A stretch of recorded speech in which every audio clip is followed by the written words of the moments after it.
सोचिए एक ऐसी 600 साल पुरानी पहेली जिसके सामने दुनिया के सबसे तेज दिमाग, यहाँ तक कि दूसरे विश्व युद्ध के कोड ब्रेकर्स और आज के मॉडर्न एआई सब फेल हो गए। इतिहास में कुछ रहस्य होते हैं, लेकिन ये एक ऐसा रहस्य है जो समय को ही चुनौती देता है। और यही वो सवाल है जो आज भी सबको परेशान करता है। आखिर दुनिया की इस सबसे रहस्यमयी किताब में लिखा क्या है? ये एक ऐसे चक्रव्यूह की तरह है जिसका कोई रास्ता बाहर नहीं जाता। तो चलिए आज इस रहस्य की परतों को एक-एक करके खोलने की कोशिश करते हैं। जी हाँ, पूरे 600 साल। ये कोई मामूली किताब नहीं है, बल्कि ये एक ऐसी चुनौती है जिसे सदियों से कोई पार नहीं कर पाया। तो चलिए सबसे पहले ये देखते हैं कि आखिर इस किताब के अंदर ऐसा है क्या जो इसे इतना ज्यादा अजीब और इतना रहस्यमयी बनाता है। अच्छा, इस किताब का ऑफिशियल नाम है MS-408 और ये एक पूरी तरह से अनजान लिपि में लिखी गई है जिसे अब लोग वोयनिकीज कहते हैं। इसमें कोई 38,000 के करीब शब्द हैं, लेकिन असली कमाल तो इसके चित्रों में है। इसमें ऐसे ऐसे अजीब पौधे बने हैं जिन्हें आज तक कोई बॉटनिस्ट पहचान नहीं पाया। कुछ पौधों की जड़ों में तो इंसानी आंखें तक बनी हुई हैं। और सबसे अजीब वो है इसका बालिन्यूलॉजिकल सेक्शन, जिसमें दर्जनों नग्न औरतें हरे रंग के लिक्विड से भरे पाइपों के एक उलझे हुए नेटवर्क में तैरती दिखती हैं। मतलब ये सब देख के लगता है कि या तो ये किसी की जबरदस्त कल्पना है या फिर कोई एलियन मैसेज। अब जरा ये भी समझना जरूरी है कि ये किताब आखिर किन किन हाथों से गुजरी है, क्योंकि इसके मालिकों की कहानी भी किसी थ्रिलर फिल्म से कम नहीं है। इस किताब का सफर शुरू होता है 17वीं सदी में पवित्र रोमन सम्राट रुडोल्फ द्वितीय से। उन्होंने इसे 600 सोने के डुकाट में खरीदा था। आपको अंदाजा है 600 डुकाट? उस जमाने में इतनी बड़ी रकम से एक पूरा महल खरीदा जा सकता था। इसके बाद ये किताब कई हाथों से गुजरी और फिर लगभग 250 सालों के लिए गायब हो गई। फिर 1912 में विल्फ्रेड वॉयनिक ने इसे दोबारा खोज निकाला और आज ये येल यूनिवर्सिटी की लाइब्रेरी में सुरक्षित रखी है। और इस किताब से जुड़े लोग तो और भी दिलचस्प हैं। सम्राट रूडोल्फ, जिन्हें जादू टोने और कीमिया में बहुत दिलचस्पी थी, उन्हें लगता था कि ये महान वैज्ञानिक रॉजर बेकन की कोई खोई हुई जादुई किताब है। और पता है, कहा जाता है कि ये किताब उन्हें जॉन डी ने बेची थी, जो एक जासूस थे और जिनका कोड नेम था 007। और तो और खुद विल्फ्रेड वॉयनिक इस रहस्य में इतने डूब गए कि पहले विश्व युद्ध के दौरान अमेरिकी खुफिया एजेंसियों को शक हो गया कि वो इसके जरिए कोई जर्मन कोड चला रहे हैं।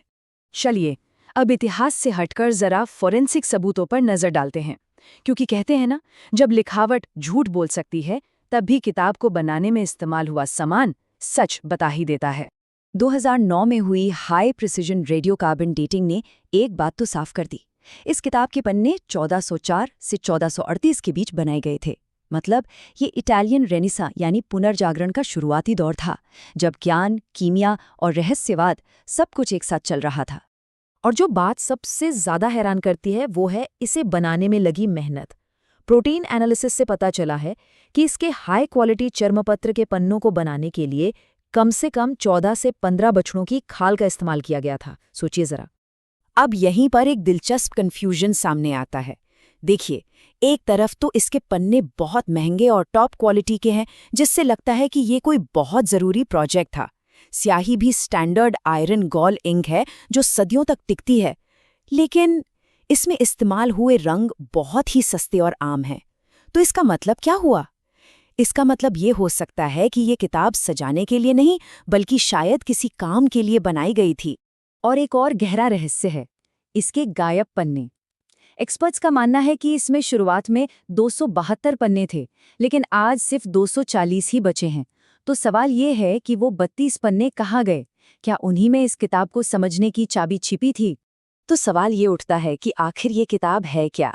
क्या ये एक सीक्रेट कोड है, इतिहास का सबसे बड़ा धोखा है, या कुछ और ही है?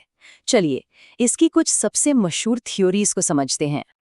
अब देखिए, किसी भी असली भाषा को परखने का एक बहुत ही दिलचस्प तरीका है जिसे कहते हैं जिप्स का नियम।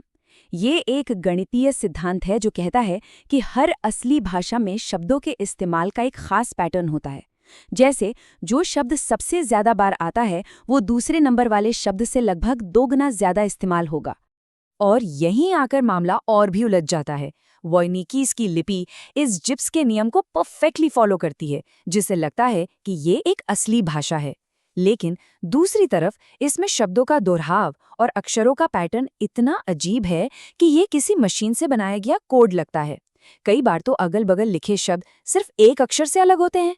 ये एक ऐसी पहेली है जिसने दशकों से बड़े बड़े विद्वानों को उलझा रखा है।